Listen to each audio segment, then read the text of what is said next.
Welcome everyone, Chris Petri here. I'm so excited. We're having a fun time here. We're going to be creating a wonderful, gorgeous scene here in the countryside, kind of like wine country here. We have beautiful buildings, facades, clay tile rooftops, wonderful green trees, golden green trees, roadways, windows and doors, distant purple mountains. We have all of it right here on this video. I hope you're going to stick with me here. Follow along as we go. We're going to cover all the details you need, all the techniques you need to complete this painting. I'll zoom out a little bit so you can kind of see our setup here. We have our palette all ready to go with our colors. We're going to describe all the colors to you, what we're going to use. Also, we have our photograph that we're going to use for our reference. We're going to have it right here on the camera the whole time so you can reference this as we work. You'll have this here next to you. And we're just going to go through this one simple process after the next. The first thing we're going to do is get our layout with our pencil line started so that you see we're going to use a grid of a crosshair grid like this. We'll take that same pencil line grid, put it onto our painting here, and then we're going to take this and just transfer it over here with our pencil. So we'll just have our pencil that we're going to use, and we'll draw. We'll just kind of take each of these shapes that we're seeing and kind of lay them out just like we see along these lines, the two vertical line and the horizontal line, until we get our drawing correct. We'll sketch in a little bit of where our mountains are going to go, our trees and our shrubs and our roadway here in the foreground, and that's it. We're all ready to go. And then we'll get right into all the colors you're going to need to mix to get this painting done, and then we'll get in and we'll do all the colors and get everything completed, and you'll have a wonderful time of it. I'm sure you're going to have great successes within this painting. And we also cover, if a few spots don't come out good, don't worry about it. Just keep working on your painting and work it all the way through to the end. And you can always just take your painting and trim out an area that you think looks perfect, and you can leave that, and then you'll just say that came out really great. And then you'll say, oh, well, I learned on the other sections that I shouldn't do this or that or the other thing. So you'll kind of learn as you go. And always remember, finish your paintings out all the way, and again, you'll learn something as you're going through the whole process, and then you're on to your next painting. So you'll be subscribing below on the right-hand side so that you'll be working with us on our next watercolor painting very, very soon. So you'll just get started on another one, and that is what's going to make you better as a painter, is working each week with us here over and over again, okay? All right, we'll see you in a second, and we'll get started. All right, so let's keep the momentum going here. We just saw the finished painting. Let's break down the process that we're going to follow as we create this wonderful painting here. So let's take a look at this photograph we just printed out from online. You might have, you can pick any photograph you like from online. You print it out on your printer. Maybe you just use your phone or your iPad or even your home computer, or even anything you might have, even a TV. Sometimes you can draw and paint right from a TV screen. If you find something on TV you like and you hit pause, you can draw and paint from that too. So you be creative where you're at, in your home studio, your home, wherever you're working. You can go outdoors, paint in the backyard, parks. When you travel, weekend getaways, vacations, you can just really use anything you want for your subject matter. Here we just happen to be using a photograph, or actually a printout we have from the internet. So what I'll do is I'll just break this down and kind of look at it and say, all right, how am I going to transpose this onto here? It's a little bit smaller, as we can see. So this format's a 4x6, and this is probably like an 8x10 format. So we have to make it a little larger, but we can kind of work that out with no problem. I think the first thing I'm going to do is find a ruler. Here we go. So I have a ruler here. I'm going to kind of find the halfway point just by, we could measure it. We could do that too. Let's do that. So this is 6 inches by 4 by 6. So if this is 6, 3 is the halfway point. So we can make a point there and a point there and say that's about halfway. And we can put a line across there, a pencil line. No harm to put a pencil line across our subject, or our reference photo, our reference printout, if you like. And then this was 4, so if we go 2 inches, like this, 1, 2, 1, 2, we go 2, that's the halfway point. So what we're basically doing is just creating like a grid. So we're going to make a grid like this with 4 parts, 1, 2, 3, 4, evenly spaced. So now we can come over here and do the same thing on this. So I'm going to find another ruler, a little bit larger. Now we need to use a little bit larger ruler, and we'll use this. Now I'm just going to get the center point here. This is 9 inches approximately. So if this is 9, 4.5 inches or 4.5 inches is approximately halfway, 4.5, about there. So that's that halfway point between the top and the bottom. And then over here, if we just spin our ruler around this way and we say, okay, this is about 8 inches, so 4 is about halfway. So now we have our 2 points the same as we did here. We just said if this is a 4 by 6, we went 3 and 3 on the vertical. And then we went on the horizontal, we went 2 inches and 2 inches because this is 4 inches across this way. So if you have 4 inches across this way, you just measure over 2, make a mark. That's your 2 inches and 2 inches on this side. And again, we use 6 inches here. This is a 6 inch by 4 inch printout. So the 6 inch up here, that means we just go down 3 to the center and then 3 this way. And that's the center. So that will be the center point. And then we just did the same thing here. We just took this larger paper and just said how large is the paper, 8 inches. Well, then we just go with the same thing. Halfway is 4. Then we just spin our ruler around this way and say, well, this is 9. That means that's 4.5 inches, 4.5 inches. You can use centimeters too, obviously, if you're working with the metric system. And then we have our same grid pattern of the 4 sections. So let's do that. Let's take this and just make a pencil line across here. And then across here, same thing, halfway point. Hope you can see that on the camera. I think you can. I can see pretty clearly here in my viewfinder. All right, so we have our grid the same as here. Now all we have to do is just pretty much reference this crosshair grid onto this and then place all of our subject matter right in the same locations. So let's see how that works. Okay, so the first thing we notice is this dark here, which is some trees right in the middle of the painting, which is a really dark, which is good. That kind of gives us a really good reference point for the start to our painting. So I just look at this and say, well, there's a little bit up here, like that. Then it comes down here, like so. And then it comes across here, and then it comes down this way, and then it goes across this way. Then it comes up again this way. And then we have a building over here. And it comes across this way and like this. So right away you can start right out in the middle of your painting just using these wonderful grid lines to kind of place your subject matter right in the center here like we did. And then this comes down across here like this. And then what I'm going to do is, we'll get to that later as far as once we get our drawing and our sketch completed, then you can improv a little bit and add a little more subject matter to your composition if you want. We'll kind of talk about that as we go, but let's just keep working here. So we see that we have this rooftop here, and it follows the same line. It goes across this way. So if you can imagine, it's just, you can kind of see this line going across here. You could even use your ruler and just say, okay, I'm going to follow this same line right here with the ruler. And that's going to be the bottom of the roof over here. And then right a little bit in from the edge of our boundaries here, we do see that there's a vertical this way for the building. So we're going to take that vertical and put it here. Like that. So now all we're really doing is working with getting our lines for our structures here into the composition.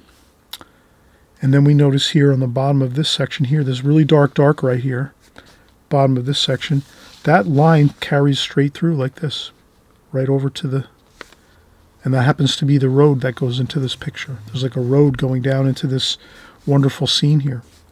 So then we take that line and we just carry it right across on an angle, the same way, like that. Okay, now here we notice the corner of this building is right here. So we're just going to carry this line down. That's going to be the corner of the building here, like that. Although we do notice that here at the bottom of this building there is another roadway coming in this way. So there's a roadway coming in this way, so we want to take this line and just erase it a little bit. So sometimes if you go over a line and you go too far with one of your pencil lines, no problem. You just grab your kneaded eraser. Just mentioning this, you know, for everyone, all of my art supplies that I use on a constant basis, that are my own personal art supplies that I vouch for, they're great. They work fantastic. They last a long time. They perform to a high level. They're all in the comment section down below. Sometimes you have to click the word more down below. You'll see the word more. You click on more, and that's more information. And you'll see the links to all of my art supplies. And basically, I buy all my art supplies on Amazon, essentially, because it's really quick delivery. I don't have to drive around and waste gas and spending money on gasoline and wear and tear on my vehicle. I just order from Amazon. They deliver it. And everything is pretty much everything I can purchase for my art supplies are right on Amazon. So I don't have to really stress over that. I can work on drawing and painting and having a great time with my art and not worrying about going out and spending hours traveling all around the local areas trying to find art supplies. That's really a waste of time for me. So that's just how I kind of think of it. And then you're the artist. You're going to figure out these things on your own and kind of see if that works for you, ordering things online, or if you want to go out and shop at the stores. I shop at the stores too. That's fun too, just to go out and kind of really see things and, you know, kind of like a tactile experience. You know, go there, pick up the art supplies, check them out, look at the, you know, sometimes you do need to go out to the stores and look at some of your art supplies, like your brushes. You want to maybe go to the art supply stores to buy brushes so you can kind of look at them. But again, any of the brushes I do have in my list below, in the comment section down below, they're brushes I've been using for a long time, so they're really excellent quality. You won't have a problem if you buy them. They're going to perform, you know, to a high level for you. I've already tested them, tried them out. I've been through a lot of different art supplies over the last 15, 20 years painting watercolor. So I've kind of done the work for you, and now you can just relax. And I've done that work for you, the research and all of that. So now we're looking at the angles here again. So we have a beautiful, this is a really great, kind of like this road over here on the left coming into the painting is swinging around and then curving into here. And it's also, the road is coming in this way. So that's really a great way to lead the eye into the painting. So we're just getting those same lines over here, curving around in here like this. And this one is coming this way. So there we have our roadway. And then here on this roadway, we do have maybe a little bit of a retaining wall over here with some retaining wall with some stones on top. And then we have some trees and shrubs and things over here. Just some rough indications like that for that subject matter there. Some pine trees and bushes and things over here. Then over here on this corner here, you can see that's the building over here. So we're just going to take this line and kind of curve it, a little tiny bit of a curve to it.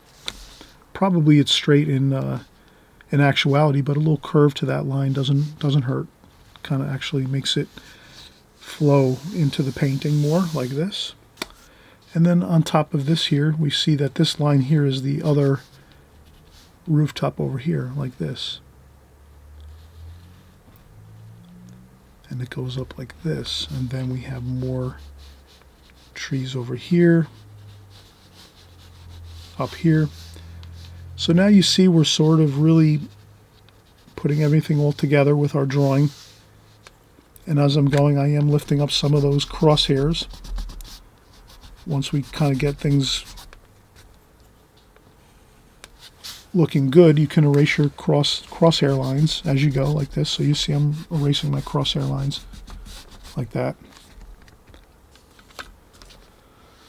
and they're still faint. You can barely see them. You might not be able to see them on the camera, but these lines that I've just erased are still there on my paper. I can still see them, so I can still use them as a reference point. But it is good to sort of, as you're working with your drawing, you know, you erase your crosshair lines as you go, and then it'll be a little bit easier later when you're painting that you don't have to worry about it.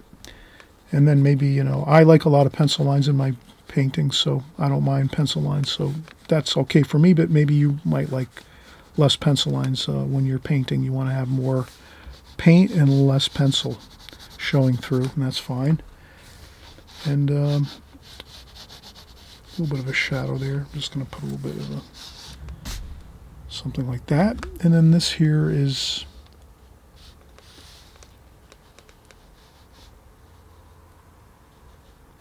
there's some roofs over here. We're gonna create some roofs over here, and then right up from this roof here, there's another roof here, and it goes across here a little bit.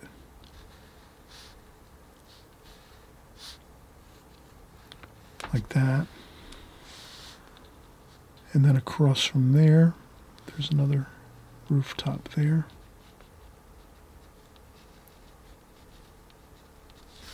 Like that. And there's another roof down here like so, and there's some trees. So we're just kind of working all these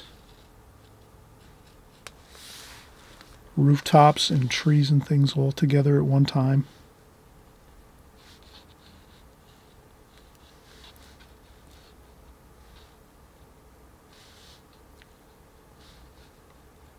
A little bit of a tree over here. So you have some pine trees over here.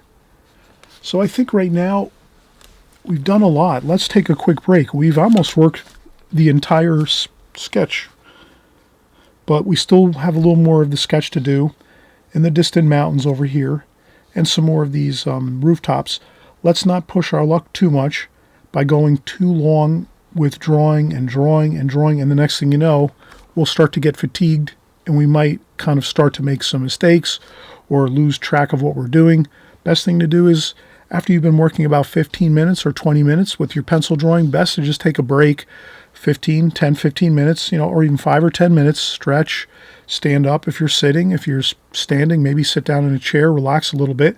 Then once you're done kind of relaxing for a few seconds, you know, for a few minutes or so, then you get back up again, and then you go back in and start looking at things and start finishing your pencil drawing. And trust me, you will do a lot better with taking breaks, unless you have a really phenomenal concentration level, which some people do have. So if you have that really excellent quality of being able to concentrate for long periods of time, then you don't really need to take any breaks. But I would say most people will need some breaks here and there. So you just judge it according to how you feel your concentration level is. If you feel like you're not fatiguing at all and you feel like you're really alert and you're able to focus on everything you're doing, excellent. Just keep working. But if you feel like you're starting to get a little tired, you might be kind of getting a little foggy, a little bit, you know, no problem. Take a break. That's all. You go according to how you feel when you're drawing and painting, okay? All right, so let's get a quick break, and then we'll come back and finish up our pencil drawing, and then we'll get right into the painting, and we'll start getting some wonderful colors right into this whole composition here, and you're going to see how it just really sings out with beautiful colors, the greens, the oranges, the yellows, the golds, and it's a really beautiful color scheme in this painting. So we'll get started with the painting pretty soon, but we'll just finish up our pencil sketch in a few seconds. Okay, we'll be right back. All right, let's finish up our sketch. Why not? So we kind of looked here, we see we have most of our main lines and structures completed. Maybe we need to put a window in over here. I think there's a window over here. Let's do a window over here. And then another window over here a little bit.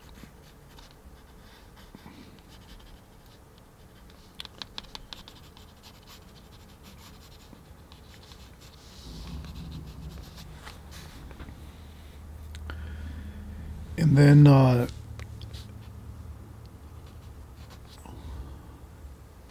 everything is not perfect. When you draw these distant buildings over here too, especially, when we're starting to draw these buildings over here, the rooftops and the windows and things, these are just kind of loosely done. These are more in the distance. So if you can imagine the foreground here in our painting, that's the more crucial part that we have to get our angles, a little more careful here right here in the foreground. But then as we get into the distance here, you can make things a little looser and they don't have to be perfect. So I'll do some windows, a few windows here and there. You can even take some of your windows and things and put them in with your pencil, with the darks, like the windows and things. So this way you can kind of paint over them later.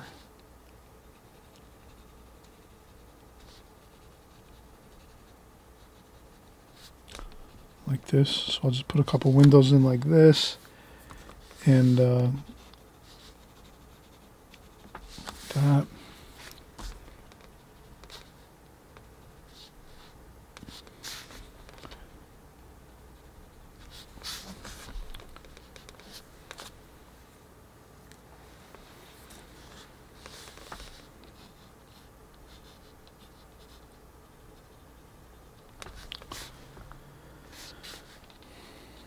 And some bushes and things over here.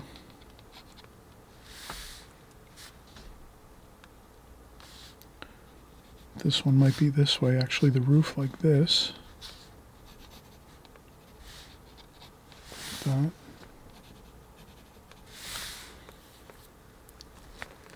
Okay, then we have this over here, and then maybe another one up here.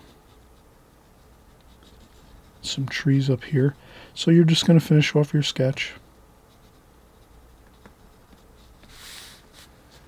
And there's some more. A couple more rooftops over here in the distance.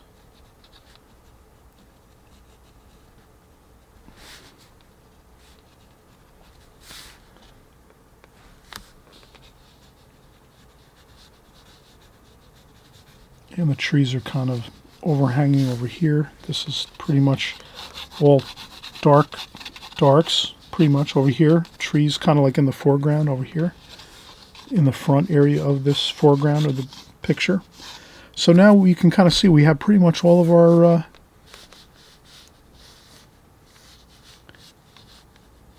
let's do a little bit of trees over here.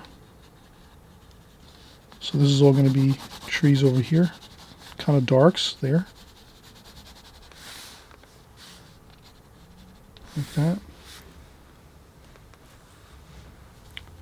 Maybe some more trees over here in the distance.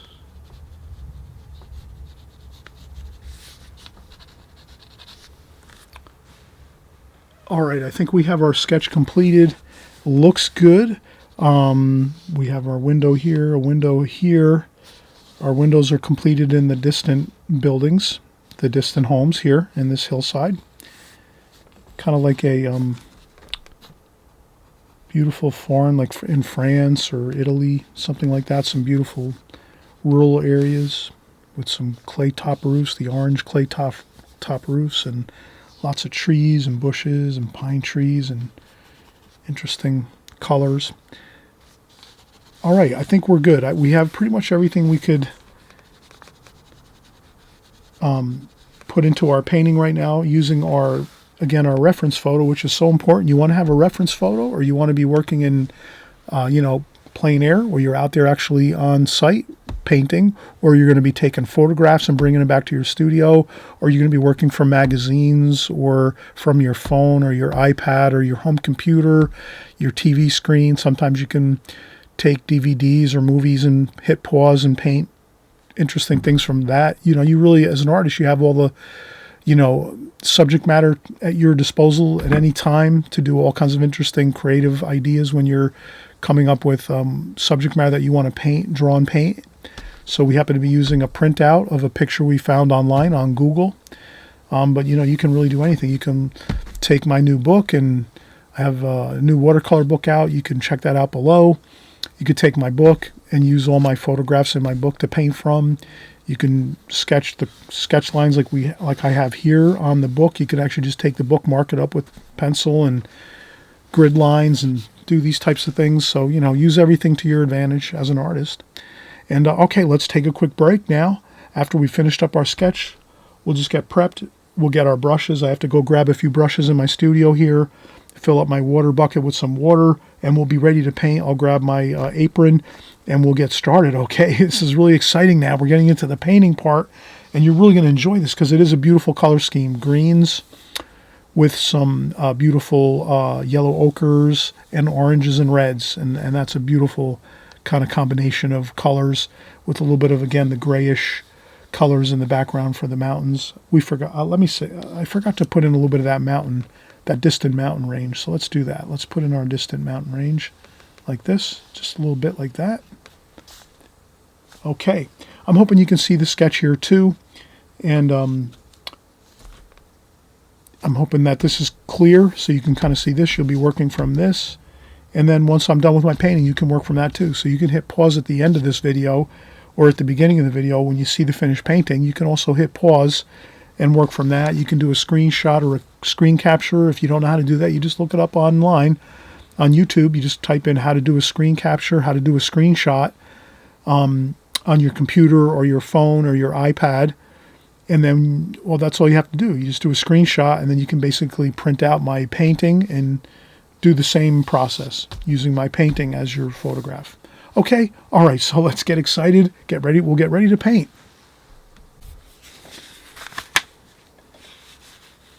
All right, we are back, and we're going to start painting. Wow, we're going to have some fun. This is going to be exciting. The colors, the beautiful watercolors, the oranges, the greens, some of the purples, the cream colors, the tan colors, the yellow ochres, the oranges. We're going to have a great time.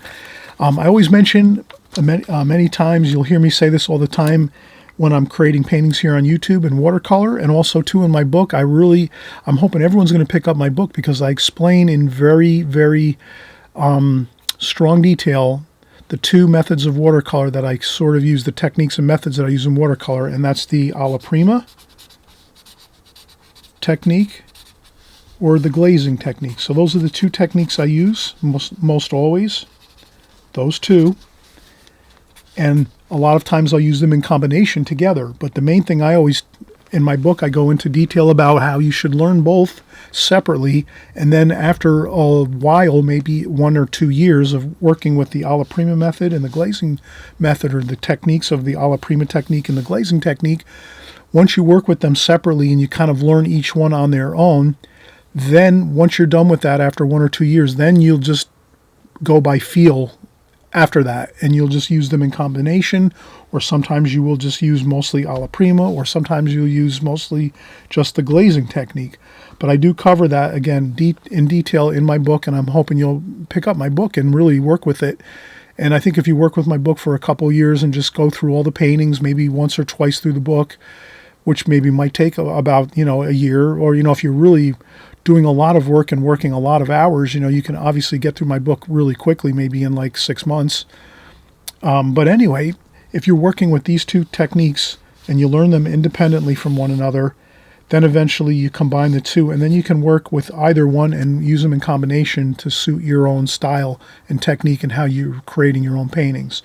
But this painting is going to be alla prima, and the reason I say that is I'm just going to go in and do everything at one time, and I'm going to go in and do the darks first. So basically, if you can imagine that the alla prima method, you're doing darks first, the dark tones first, the dark tonal values first.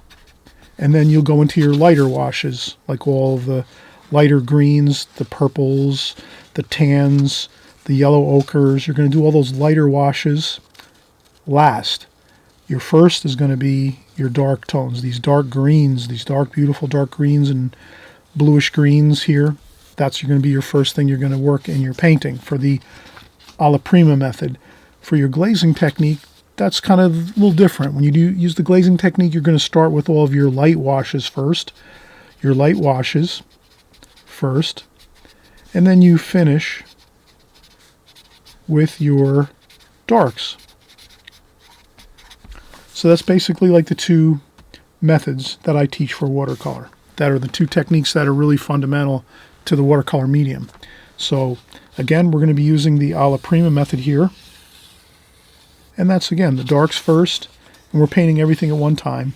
Glazing technique, obviously, again, we said was the light washes first, where we might take a whole light wash of light watercolor paint across the whole picture, and then do the dark secondarily. Okay, so that's just, wanted to kind of cover that just to start with, so everyone can kind of get a feel for what we're doing here now on this painting. So what I'll do is I'll get a decent sized brush here. This is a Da Vinci number 8 travel brush, and it's Kolinsky sable hairs, so that's natural hairs. Again, most of these, I don't know if I have this on the list below in the comment section below, but I do have 90% of all my art materials and supplies I have below in the comment section. And you just click on the links and you can find everything you need on Amazon through those links that I have. But anyway, this is a number 8 round brush, natural hairs, and then I have a really nice rubberized water container, which is kind of quiet, so you don't have to listen to me banging on, making noises with the other. I upgraded myself and got these nice quiet water buckets. So these quiet water buckets are really good. This way you don't have to listen to that annoying sound of me rapping on my water buckets. Okay, so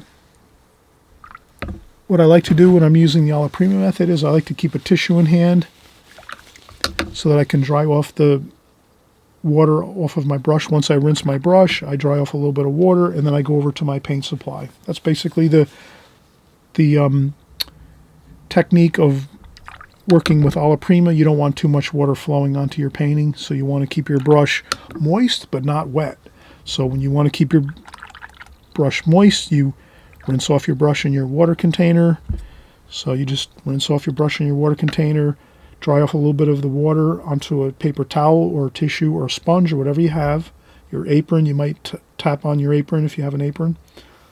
And then you go right in and you get your paint. And you start putting out your paint. So I'm going to mix some greens, yellow ochre as well in those greens, like so. Nice warm greens, like this. Sap green I started with. Then of course you can add some French ultramarine blue to make a darker green for the shadow areas. A little bit of brown in there maybe. And some raw burnt sienna. Like that, a little more blue. So this way you have a nice mixture of light and dark tonal values in your greens. And that's what we're going to do. We're going to start going in. And I have this good sized brush here. You can see how this is a really good sized brush here. We can get a lot accomplished with this larger brush to start with. We don't want to start out with something very small like this. If we start out with a small brush like this one, that's going to really be time consuming, and we'll be spending a lot of time doing all small brush strokes. So try to use as large a brush as you can when you're doing your watercolor paintings. That's a good rule of thumb when you're doing watercolors. Try to use your largest brushes as possible. This is a good size, again, format we're using here. We're using the, I think this was 9 by, just want to double check here. Yeah, this was an 8 by 9. Yeah, about a 7 by 9 format, like here.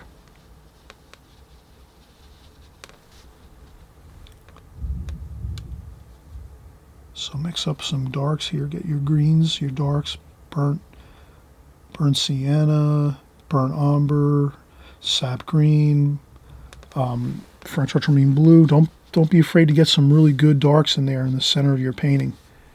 And the reason I say that is this is going to be where your eye is going to really go to when you first look at this painting. The first thing you're going to see is this large mass of darks of these trees right in the center of your painting. And that's going to look good. It's going to kind of give like the viewer a bam, a nice dark right in the center. Your eyes are going to focus right in there.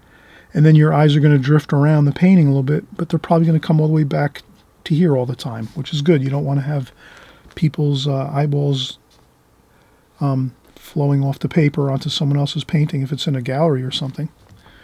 So try to keep that in mind, that one of your goals as an artist is to keep the viewer looking at your painting and that kind of helps a lot. So now you'll see I'm lightening up my washes with these greens over here. And that's with the lemony yellow, the cadmium lemon yellow, and the yellow ochre over here.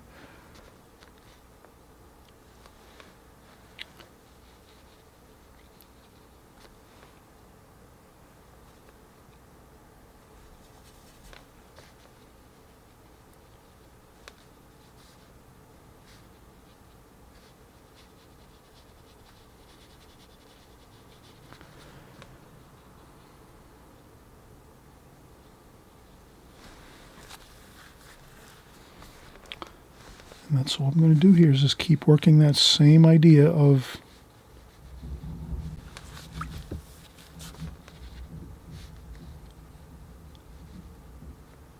I'll do a couple splashes for the trees here.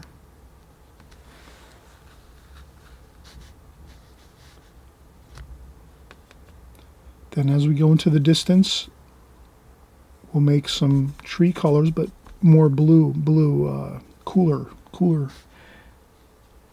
So these are some trees in the distance. We're making them a little bit bluer, cooler. Blue is the distance color. If you want to imagine, if you want things to look like they're kind of receding in your painting and going further into the distance, you would just add some blue to it. And that kind of just gives and you make the color and the tone a little lighter. So you add some blue to it and you make it cooler. You add some blue and you make it lighter. You can do some finger tapping to get some interesting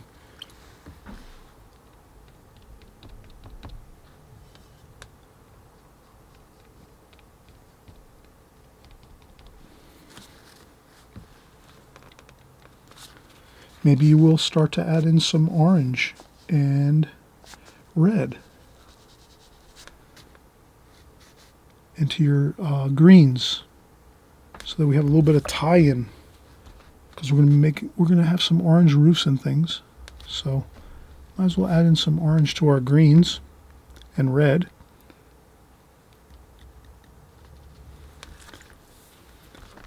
That will harmonize the painting. So you can kind of see what I'm doing here. I'm pretty much not doing anything too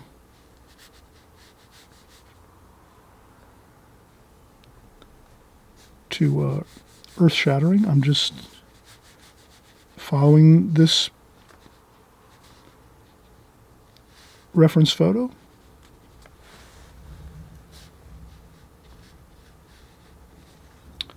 And we have some more darks, greens, burnt umber, French ultramarine blue, sap green, a little bit of burnt sienna. Wow, that's a dark there, right? That looks good. You got to have those darks in there. Scrub around, maybe do a little circular motion like this to get some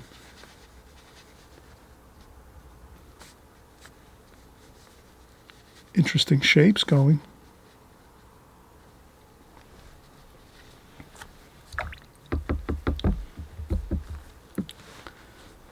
All right, and again, I'm going with that same idea. The only thing is up here where you see these darks up here, I can do those last because I'd rather do the mountains first up here, the lighter mountains, and then go over the top with this darker dark up here. So starting with the darks is important to have that idea in your mind when you're first starting your painting, when you're doing alla prima method. But you also can hold off on a few of the darks until the end of the painting after you have done some other work to your painting. So you kind of, that's a feel thing. Watercolor is a lot about getting the feel for it. It takes time. You got to really be patient. Don't ever feel like you have to be rushed with watercolor. And again, I know I'm kind of throwing in some, theory here, but it is important to realize that when you're starting out in watercolor, you've only been working a couple years in watercolor, you've learned a lot in a couple years, but you still have like some feel things that you will learn as you go. So always remember it. With watercolor, you're going to learn over a long period of time, you're going to get better and better and better and better as you go. Always. You'll always be learning something new. As long as you're painting all the time, you know, you're picking up your brushes and your paints and your pencils and you're drawing and painting all the time, you're going to be learning things every time you pick up your art supplies and you are working at it. So the more hours and time you're putting in and having fun and in doing that, you're going to be just learning more things about the medium, about watercolor, how it reacts when you're painting with it. You'll be learning about when to add washes, the darks, when to add some lights, when to use the glazing method, when to use the alla prima method. You'll learn all these things as you go. But you never have to worry. If you're just working a little bit at a time, you're going to be fine. Don't stress. Don't stress. No worries about it. Don't stress. Make a mess. With watercolors, there's always going to be messes, and don't worry about it. Have fun with it.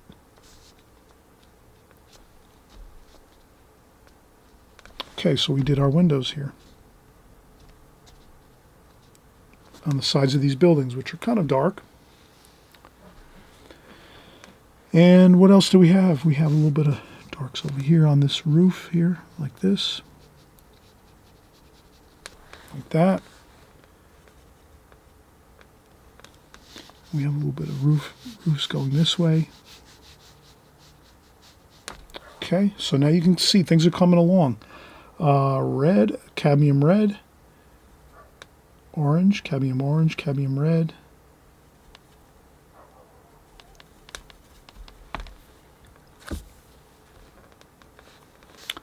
We'll start doing some of our rooftops here.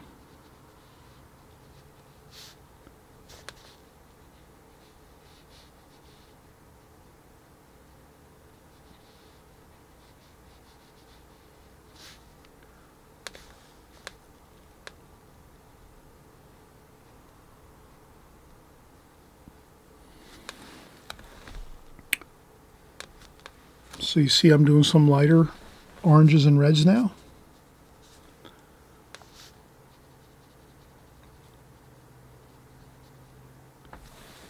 And then we'll put in a little bit of these reds here,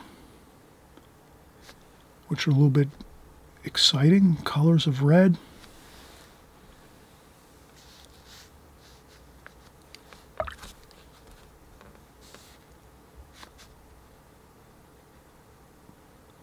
Some other rooftops here might be a little bit not as much exciting reds in there, but still we try to make the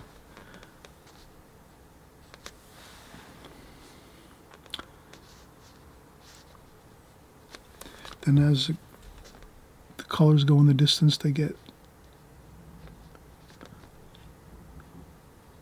lighter and grayer, as you can see.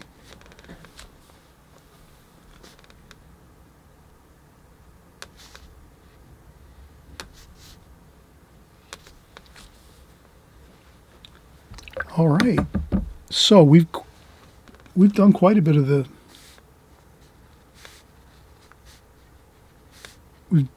we've actually worked quite a bit of our darks now. You can see we've got a lot of the darks in now.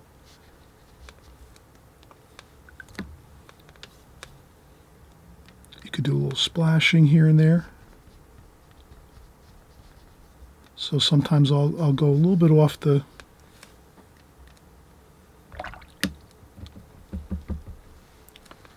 So if I'm looking at this, I can change it. So you always feel free to change your compositions and things as you go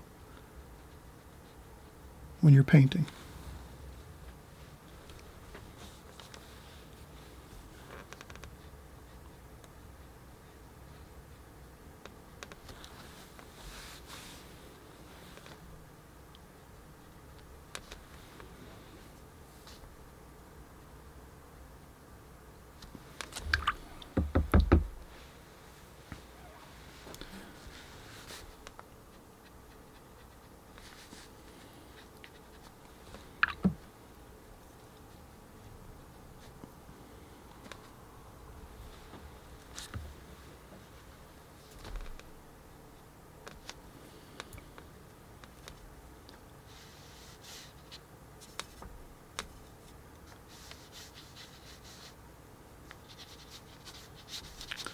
And I'm doing a little bit of light wash over here on this side.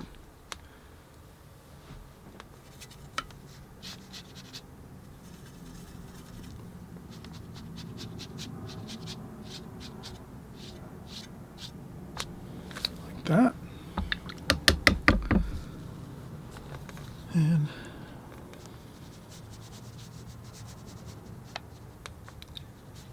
I'll tie that in a little bit there. We'll take another break. Let's take another break. Again, don't go too long without taking some breaks.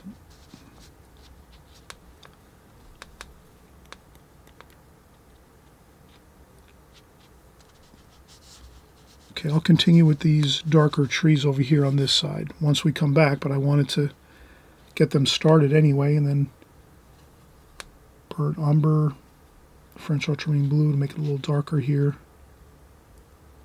Green, sap green, like that. A little bit of a dark there just to kind of anchor this down over here.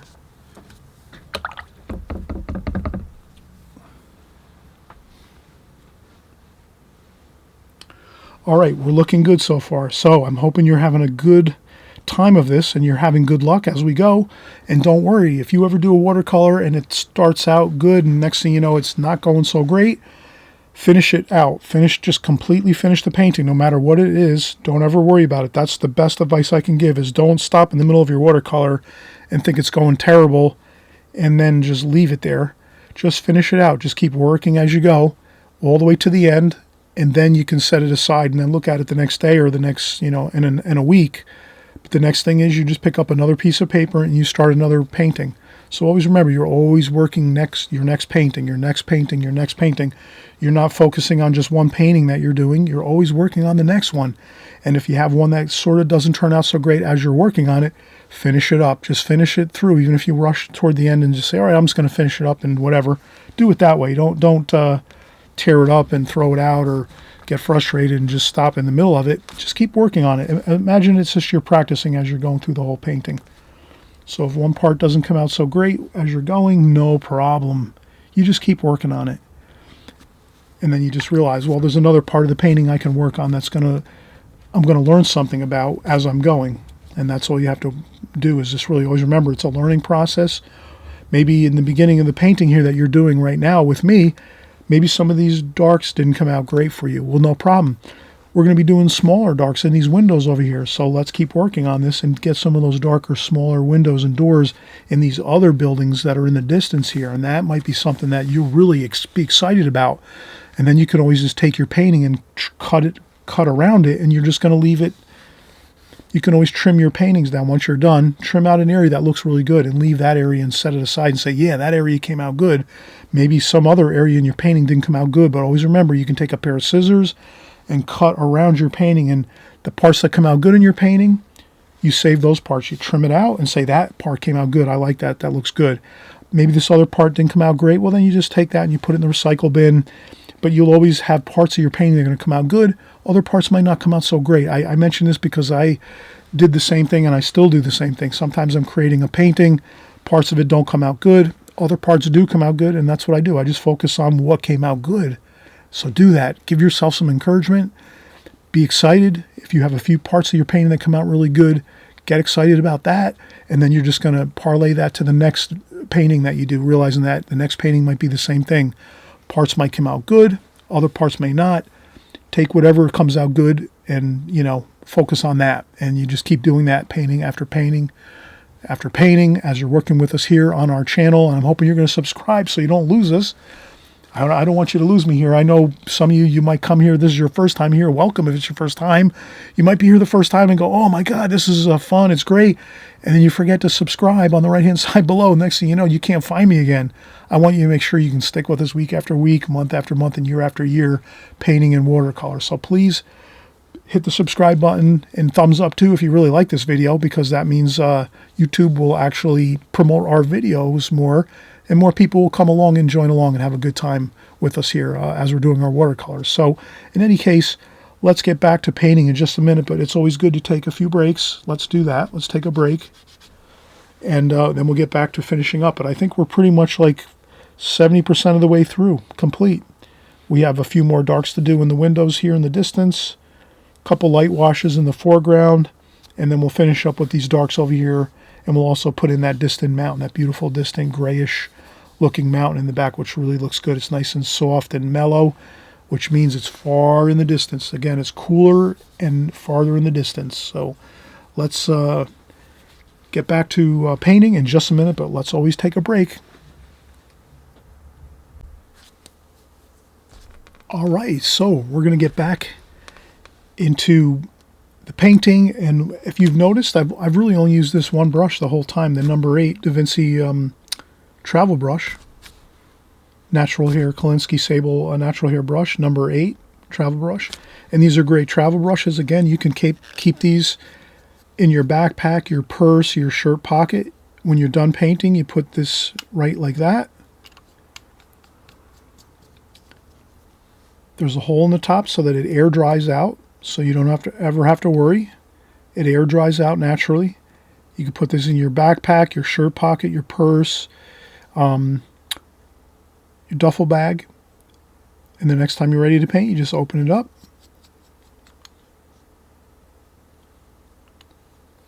Put it together like this. Ready to go. These are great for vacation, weekend getaways. If you're going out doing some plein air painting at the park, in the backyard, visiting relatives and things, and you want to do a little painting. When everyone's arguing about politics, you can kind of sneak out and do a little drawing and painting. That's what I do. In any case, let's keep going. So we're going to stick with the mountain here. Let's do the light wash of the mountain.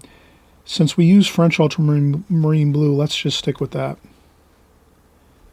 We have that in the colors already, so let's kind of do that. Let's just... Maybe we'll put a little bit of green in there too. So French ultramarine blue and some green. And you can go right into the trees over here, the dark trees, because this is light. So this light wash, you can go right in there. No one's ever going to see it. And then you just go right around the rooftops, and you can leave a little bit of lights if you want. On the tops of the roofs or around the trees, you can leave a little bit of lights. But if you get that nice light bluish light tonal value around the whole mountain area here, that's going to look good. It's going to feel like it's sitting back in the painting, far in the background there.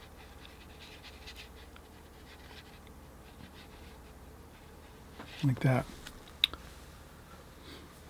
It's going to dry a lot lighter. Right now it looks a little bit dark, but you'll imagine watercolor always dries lighter. So if you can always remember that in your mind, if you're just starting out and you're kind of newer to watercolor, always remember watercolor dries lighter. So if you put it on a little bit darker, it's going to dry quite a bit lighter, maybe half of what you would think. So if you go a little darker, you're okay. All right, so that's the mountains in the background. Maybe we add a little purple. Now, if you add a little purple to the mountains here, which I think we're going to do, like so, which looks great, the only thing you have to remember is you'll have to add it to the rest of your painting. So you'll take that purple and you'll start maybe adding it into some tree areas.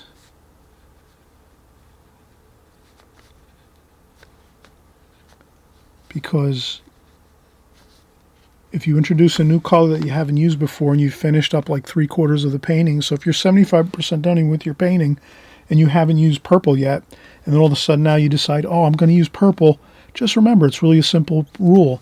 All you have to do is take that purple and just remember to fuse it in all around the painting, even in a lighter, very, very light fashion. Just as long as you have it in there, it'll be fine. You'll be fine. So I'm taking that purple and I'm putting it a little bit everywhere, here and there, nice and subtle. No, that doesn't have to be a lot, just enough so that you see it. And that'll be fine.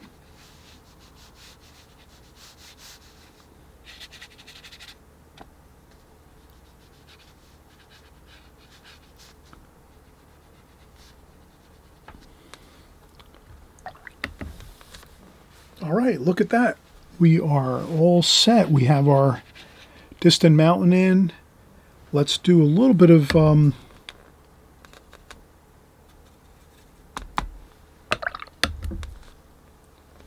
some color now here, just in the roadway.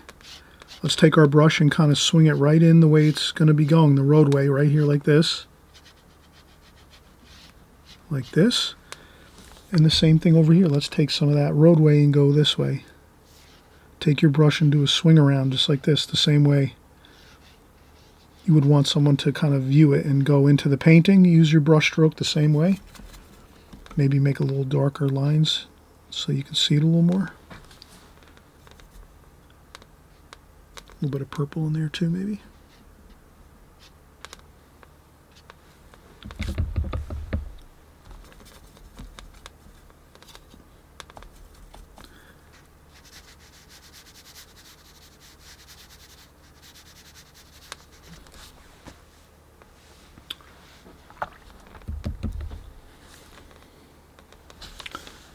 And we have a little bit of shadow over here.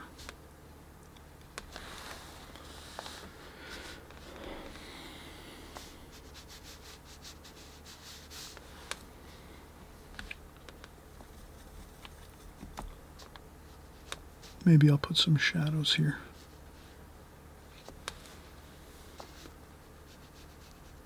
Underneath the eaves of the roof, I might put some purple shadows there.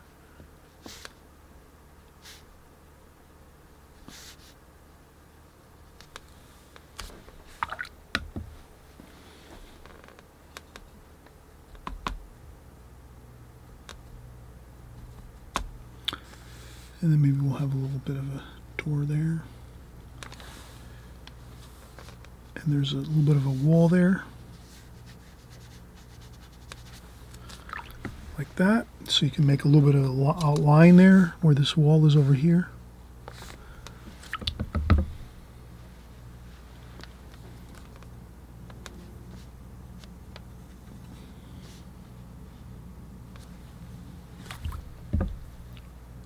A little bit of a dark up there. Top of the door.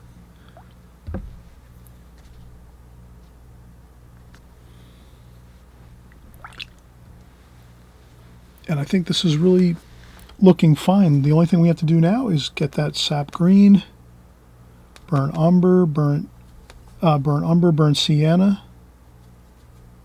French ultramarine blue, sap green, lots of sap green. And let's just make our dark up here, and we'll take our brush and kind of hold it like this on the side, and we're going to do some scrubbing like this. And just have a fun time doing circular patterns. Like this, just scrub around, circular patterns. So we're going to pretend there's a tree coming out this way and over here.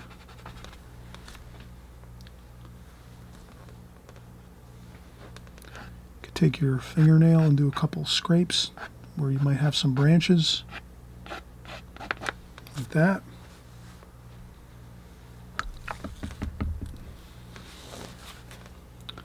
Maybe a little bit of splashes. You could take some water, mix it over here. Maybe a little bit of French ultramarine blue, a little cooler. A couple splashes like this. Like that. Maybe a few more bits of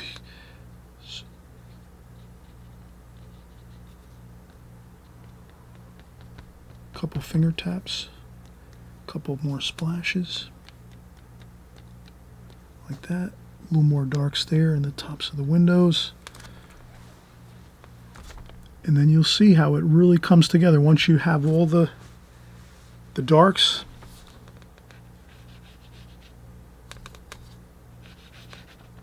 Like this. I'm going to leave that really, really dark up there in the corner of the painting. Burnt umber, French ultramarine blue, sap green, lots of dark. Like that.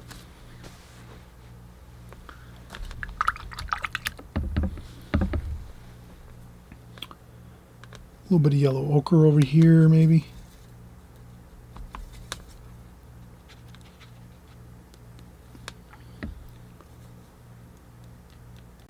Splash on a little bit of yellow ochre with some water.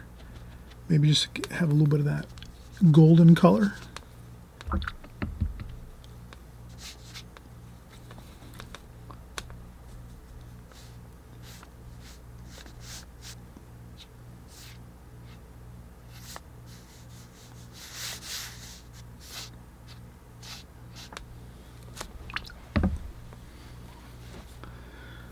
You can always take a little bit of tissue or paper towel and blot up a couple areas that you want to. If you maybe paint over an area in your painting and you want to just lift up some of the paint strokes, you could do that with a little bit of paper towel or tissue. So like if you paint over a section of your wall over here of your building, you can just easily roll up your paper towel or your tissue and just blot it up like that. Lift it up, give it a couple little presses, quick, and voila, perfect. You don't have to worry. That's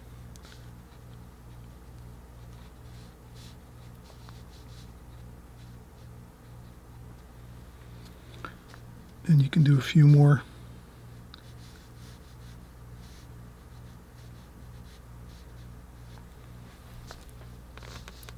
Do a couple little branches, just a few little branches, and again this has a good point on it, this brush, so I can get a couple good branches going here and there.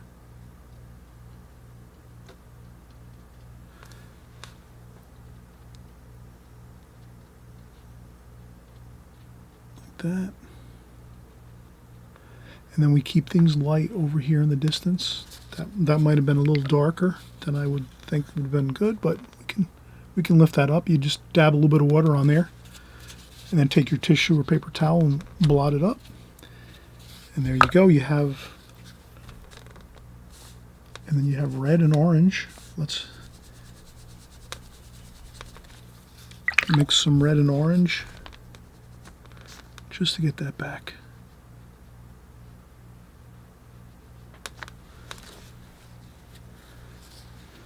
And again, not every part of your painting might look perfect, but that's all right. Again, enjoy all the parts of your painting, and if some of the parts do not come out good, you're just going to remember that the next time. You'll remember that you're going to be doing something a little differently. So let's put in some darks over here where these windows are. I'm not fussing around too much, just a quick little bit like this.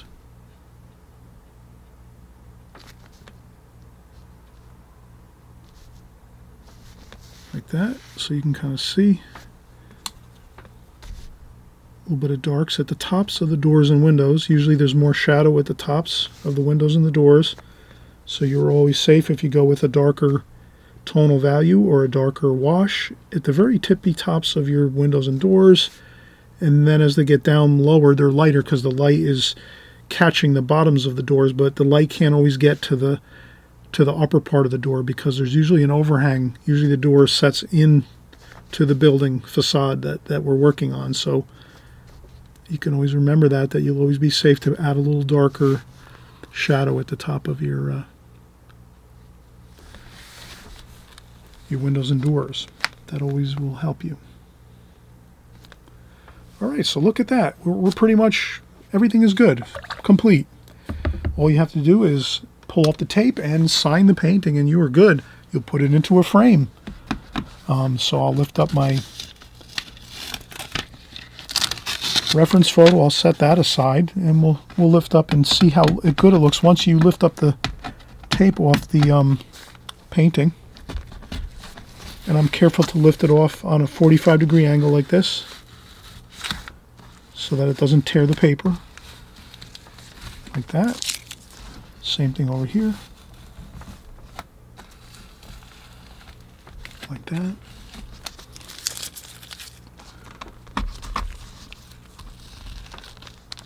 And you'll see how once you lift up that tape too, I'm always suggesting everyone, I always say this, please tape your paintings before you, even a composition, even if you're just working with like fun practice time or anything like that, always put some tape around your border of your paper so that when you lift off the tape it looks more finished. It looks like a finished project, a finished painting. It really does make it look the best that it can look. And then there we go. One more. And that looks fantastic. All right, everyone. Enjoy your paintings. Have a fun time.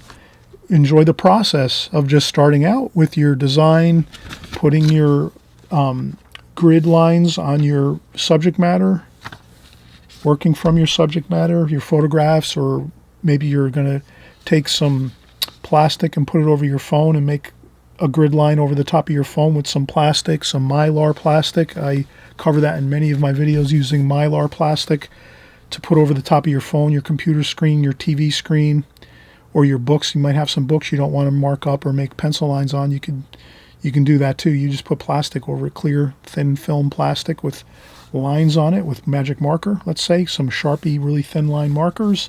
And you do the same thing here. You put your grid lines on with pencil on your paper, your watercolor paper, when you're ready to go and start your painting and drawing. And you'll have a really wonderful time knowing that you can have really confidence that you're going to get everything pretty much in the right area of your composition when you're starting out and drawing. That's the main thing I wanted to emphasize about using grid lines and you can add more lines if you want. Sometimes only 4 lines, like 4 divisions of your subject matter might be fine, but sometimes you might use more lines. But usually if you use a grid pattern of 4, that's usually pretty good, but you can make more grid lines to help you to get more things more accurate. But I think we had enough here that we were able to get it pretty good, pretty accurate. I think you'll agree that that is pretty accurate to the photograph. It's pretty close because we did use those grid lines again, and I'm hoping you'll use those in your paintings too as you go forward. In watercolor, again, thanks for coming by. Really appreciate it. We'll see you on the next video. And again, I always say, please, subscribe so you don't lose track of us, and it doesn't really cause any problems for you. There's no phone calls or text messages on your phones or anything like that with subscribing. All subscribing is YouTube is just letting you know if you like me and you like my videos. If you click subscribe, they're just going to send you my video the next time you open up YouTube. You'll see my video in your queue somewhere on your homepage when you open up YouTube, and you'll see my video there. So you'll kind of see that I've made a new video, and then you can jump along in there and start painting along, drawing and painting along with us. Okay, so until next time when we meet again, we'll see you soon. Okay, bye-bye.